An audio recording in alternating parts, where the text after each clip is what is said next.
এখানে খেলাধুলা করে নিজেকে একদম ফিট করে ফেলবে। ঘরে বসে বসে বড় সতীন খাওয়াইতে খাওয়াইতে তেলের জিনিসপত্র ভুঁড়িটা এমন বাড়াইছে যে আপনাদের ভাই এখন ভিডিওতেই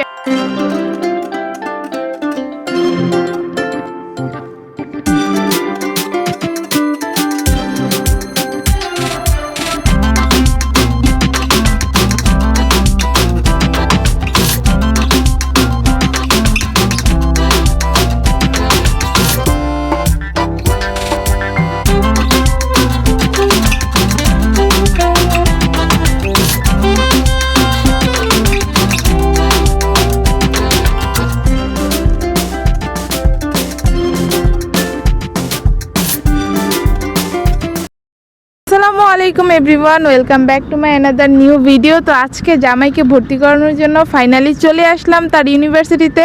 এখনও পর্যন্ত কিন্তু ভার্সিটিতে যাই নাই, আশেপাশে আছে আর কি। ওই যে ভার্সিটিটা আপনারা দেখতে পাচ্ছেন কিনা পিছনে আমি জানি না। আমার শাশুড়ি মা আর জামাইয়ের বোনও আছে, ওনারা হচ্ছে ভার্সিটির গেটের সামনে দাঁড়ানো, আর আমি এই জায়গাটাকে কি বলে জানি না। তো এখানে মানে পরিবেশটা না এত সুন্দর ভার্সিটির, আমি জাস্ট মুগ্ধ। আর নর্থ সাউথের পরিবেশ কেমন আমি সেটাই ভাবতেছি, এরকম একটা জায়গার পরিবেশটি যদি এত সুন্দর হয়। তো এখানে আসলে কিছু কথা না বললে না, বড় সতীনকে নিয়ে আমরা দুইজন যখন সতীন হই তখন আমাদের প্ল্যান ছিল, তখন তো জামাই ইন্টার ফার্স্ট ইয়ারে পড়ে, জামাই ভার্সিটিতে ভর্তি হবে। ভার্সিটিতে ভর্তি হলে আমরা হচ্ছে পুরা বাংলাদেশ ঘুরবো, এই অপেক্ষাতেই ছিলাম। তো পরবর্তীতে কি হলো, জামাইয়ের তো 1 ইয়ার গ্যাপ চলে গেল। তারপরে এই যে নর্থ সাউথের জন্য প্রিপারেশন নিল, সেখানে বড় সতীন মানে পরীক্ষাটার আগেই একটা ঝামেলা করে বসেছিল। আমাদের কত স্বপ্ন ছিল, তো ওর ঝামেলার কারণে জামাই ঠিকভাবে প্রিপারেশন নিতে পারেনি। আর জামাইয়ের একটা দোষ আছে, সে করছে কি, ভাবছে কি প্রাইভেট ইউনিভার্সিটিতে নিজের বাপের টাকা দিয়ে পড়বো, এখানে আর প্রিপারেশন নেওয়ার কী আছে। তো ওইটা মানে তার মাথার মধ্যে এই জিনিসটা খেলে না। আমি অনেকবার বুঝাইছি যে এটা বাংলাদেশের নাম্বার 1 প্রাইভেট ইউনিভার্সিটি, একটু এত হেলাভাবে নিয়েন না। অনেক ছেলেমেয়েরাই কিন্তু এটার মধ্যে অ্যাডমিশন দিবে, কিন্তু সে কোনোভাবে আমার কথা কানে নেয়নি। আমাকে কি বলছে জানেন, তুমি তো পড়াশোনাই করো না, করছো মাত্র মেট্রিক পাস, তোমার মুখ দিয়ে এত কথা বাইর হয় কীভাবে, মূর্খ একটা। কীভাবে যে অপমান করছে, একদম আল্লাহ উচিত বিচারটা করছে। পরীক্ষা দিতে গেছে, ওই দিন গিয়ে প্রশ্ন দেখে নাকি শুধু মাথা ঘুরতেছিল, কি দিবে না দিবে বলে যে আমি না এখানে কিছুই পারি না, সব নাকি আন্দাজে দাগায় আসছে। আমি একদম ঠিক আছে, আমি বারবার বুঝাইছি যে অ্যাডমিশন পরীক্ষাকে আর এমনি এমনি নেয় যে সহজ প্রশ্ন হবে মানে চান্স পেয়ে যাবেন এমন কিছু।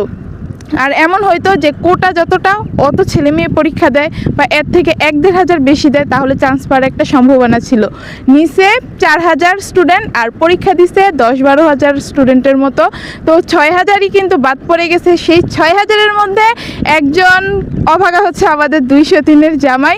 তো এখন আমি হচ্ছে ইউনিভার্সিটিতে যাই তাড়াতাড়ি, শাশুড়ি মা অপেক্ষা করতেছে, জামাইকেও ভর্তি করাতে হবে।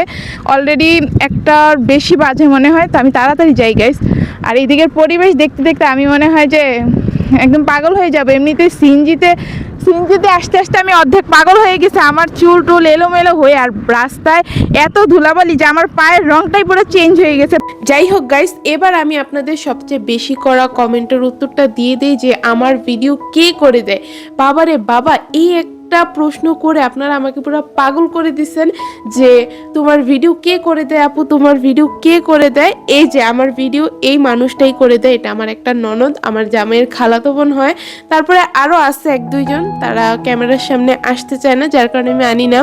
তারপরে জন্মদিনে যে ব্লগটা গেল, সেখানে গ্লাসে হচ্ছে আমার এই ননদকে আর আমার একটা মামানিকে আপনারা দেখতে পাইছিলেন। সেখানে কমেন্ট করছেন কি বড় সতীনকে এনে নাকি আমি দেখাই নাই, আর কি জানি ক্যামেরার বাইরে রাখছি, আপনারা গ্লাসে সবাই দেখে ফেলছেন, গ্লাসে নাকি বড় সতীনকে দেখা যেতেছে। আরে ভাই, বড় সতীন আসলে আমি ওকে কেন দেখাবো না, আপনারাই বলেন, না দেখানোর কি আছে বড় সতীনকে। তো আমি এই প্রশ্নের উত্তরটাই আসলে বুঝতে পারি না, আপনারা কেন আমাকে করেন। আর এতদিন কি নাটক করা সম্ভব? আসলেই ঝামেলা হয়েছে, না হলে আমি শুধু শুধু কেন নাটক করব বলেন তো। আর এই যে আমরা জামাইয়ের ইউনিভার্সিটিতে একটু ঘোরাঘুরি করতেছিলাম, পরিবেশটা এত সুন্দর, আপনাদের কি কি বলবো, কিন্তু পরিবেশ সুন্দর হলে লাভ হবে কি গাইস, মানে যেতে যেতে অবস্থা পুরা খারাপ হয়ে যায়, রাস্তার অবস্থা এত বাজে, এমনিতেই তো ভাঙ্গাচোরা রাস্তা, তার উপর আবার ধুলাবালি প্রচন্ড পরিমাণে। আমি আপনাদেরকে ভিডিও শুরুতে দেখাইতেছিলাম যে আমার পায়ের রঙই চেঞ্জ হয়ে গেছে ধুলাবালির কারণে। তারপরে সিএনজিতে করে আসছি, আরো বেশি ধুলাবালি ঢুকতেছিল, বাতাসে 4 সাইড খোলা, তো আমার চুলগুলো পুরা এলোমেলো হয়ে গেছে পাগলের মতো। তা আলহামদুলিল্লাহ জামাইকে ভার্সিটিতে ভর্তি করাই ফেলছি, যদিও এটা তার মেইন না, আপাতত ভর্তি করাই রাখছি। যদি আবারও নর্থ সাউথে দেখা গেল চান্স হয় নাই যাতে বেকআপ দেওয়া যায়, এই কারণে তাকে ভর্তি করা। আর ভর্তি হয়তো মানে বেশি টাকা লাগে নাই, মাত্র 30,000 টাকা লাগছে। যেহেতু সে এত লাখ লাখ টাকা খরচ করতে পারছে, 30,000 টাকা কি আর গায়ে লাগে বলেন, যার কারণে ভর্তি করে রাখছে। আর এখানে কোনো অ্যাডমিশন দেওয়ার পেঁচালো নাই, কিন্তু নর্থ সাউথে তো অ্যাডমিশন দিয়ে টিকতে হবে, তারপরে গিয়ে ভর্তি হতে হবে, এরকম একটা মানে কন্ডিশন আছে। আরেকটা মজার কথা কি জানেন গাইস, আমি তো পুরো ইউনিভার্সিটি ঘুরে ঘুরে দেখছি, আমার কাছে পরিবেশ যে কি ভালো লাগছে, নিরিবিলি গাছপালা ঘেরা, পুরা শান্তির একটা নীড় বলতে পারেন। আর এই যে এখন আমি যেই জায়গাটা আছি না, এই জায়গাটা ঘোরার টাইম আমার মনে হয়েছে কি, আমি মনে হয় কিছু মুহূর্তের জন্য জগন্নাথ ইউনিভার্সিটিতে চলে গেছিলাম, কারণ সেই ইউনিভার্সিটিতেও না এরকম লাল ইট দিয়ে পুরা বিল্ডিং, তো এইখানেও এরকম লাল ইটের সবগুলা বিল্ডিং, যার কারণে আমার খুব ভালো লাগতেছিল। আর আমি এখানে আপনাদেরকে দেখাইতেছিলাম, আপনাদের কারোর যদি ওয়াইফাই এর পাসওয়ার্ড লাগে, এই যেদিকে কিউআর স্ক্যান আছে, সেখানে আপনারা স্ক্যান করে নিতে পারেন। আমরাও কিন্তু ভার্সিটিতে ঢুকে এই যে কিউআর কোড স্ক্যান করে ওয়াইফাই চালাইছি। আমাদের ফোনের এমবি ওই দিন শেষ হয়ে গেছিল, কি যে একটা বাজে অবস্থা। জামাই আমাকে বারবার শুধু আমার চুলগুলো এলোমেলো দেখে এদিকে হও, বা আবার আমি এদিকে হলে বলতেছিল যে তুমি ওইদিকে ঘুরো, যার কারণে ইচ্ছা মতো একটু ঘুরাইছি, পুরো মাথা ঘুরে গেছে আমার জামাইয়ের এইটুকু ঘুরে আমার সাথে।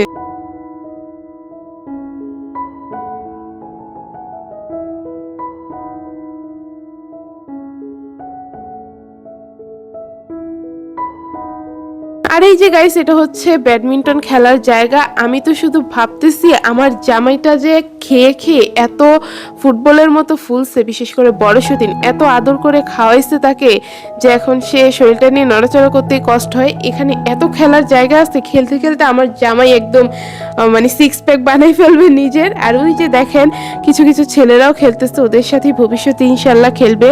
আর এটা হচ্ছে ইউনিভার্সিটির একদম সামনের দিকটা। সত্যি বলতেছি আবারও, ইউনিভার্সিটিটা অনেক সুন্দর। যাই হোক, ব্লগটা এখানেই শেষ করতেছি। আল্লাহ হাফেজ।